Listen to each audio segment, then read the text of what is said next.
Republican Senator Ben Sasse, I still don't know how to pronounce his name the right way. Is it Sasse? Is it Sasse? Who knows? He's considering leaving the Republican Party. This made headlines all over mainstream media. He talked to Jake Tapper about that. Take a look. Yesterday, you retweeted someone who said that they switched their party registration from Democrat to no party, and you replied by saying you, quote, regularly consider switching from the Republican Party to becoming an independent as well. Why, and what's stopping you from doing so? Yeah, so I'm one of about 8 people in the U.S. Senate who's never been a politician before, and I think I've been saying for 3 years that I conceive of myself as an independent conservative who caucuses with the Republicans, but frankly, neither of these parties have a long-term vision for the future of the country. 10 years from now, where are we going to be in the future of work when young people are disrupted out of jobs 3 times a decade? Future of war and cyber, the collapse of community. There's massive stuff happening in America, and these parties are really pretty content to do 24-hour news cycles screaming at each other. The main thing that the Democrats are for is being anti-Republican and anti-Trump, and the main thing Republicans are for is being anti-Democrat and anti-CNN, and neither of these things are really worth getting out of bed in the morning for. I think we should be talking about where the country's going to be in 10 years. So I've been saying for a long time that these parties need to reform and have a future-focused vision, and we're not there yet. Why stay a Republican, and when's the last time you thought about becoming an independent? I probably think about it every morning when I wake up and I figure out why am I flying away from Nebraska to go to D.C. this week? Are we going to get real stuff done? So I'm committed to the party of Lincoln and Reagan as long as there's a chance to reform it. But this party used to be for some pretty definable stuff. And frankly, neither of these parties are for very much more than being anti. And anti or anti-anti or anti-anti-anti, it's pretty boring stuff. We should be focused on the long term, and I'd love to see the party of Lincoln and Reagan get back to its roots. It also is the party of Trump, of course. Does that have anything to do with your ambivalence about the party?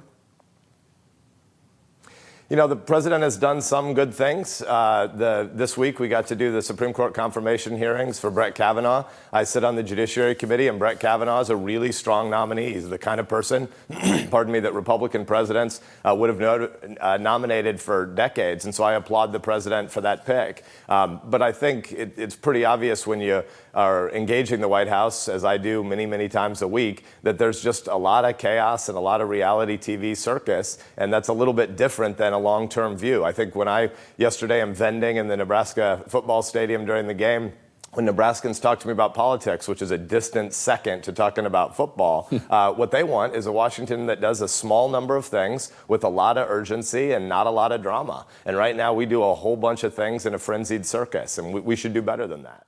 So this guy is now a mainstream media superstar. He's getting praise and accolades for doing the bare minimum, and that annoys me.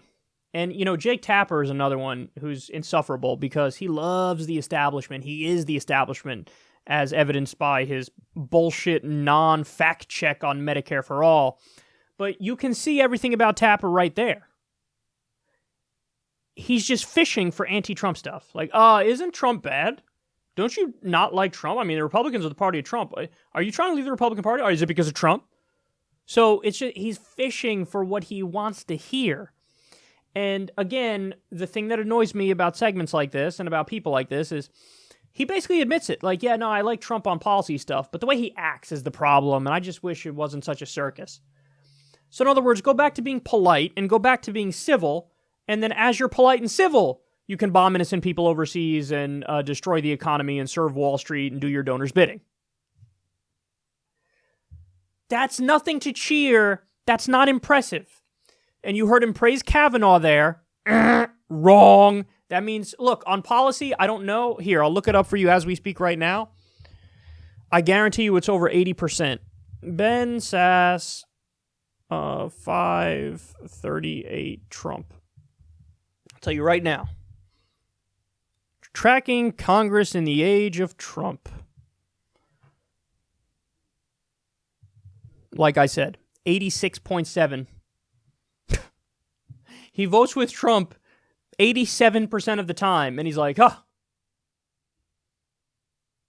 just wish we'd go back to the party of Abraham Lincoln. Yes. You're not a hero. You're not a hero. You just want to quiet everybody down as you continue to ruin the country. and pillage the treasury on behalf of Wall Street and do the bidding of the military-industrial complex. So this guy isn't a hero. Don't praise him. The fact that he's like, this is the last straw. I might leave the Republicans now. Didn't occur to you when you had the torture scandal? Didn't occur to you when you had Guantanamo Bay and extrajudicial prisons and no due process? Didn't occur to you when you had NSA spying? Didn't occur to you when Bush waged offensive wars against a country that didn't attack us? Didn't occur to you? No, nothing popped in your head there? Well, he was nice as he did it. He was polite. Oh. Well, in that case,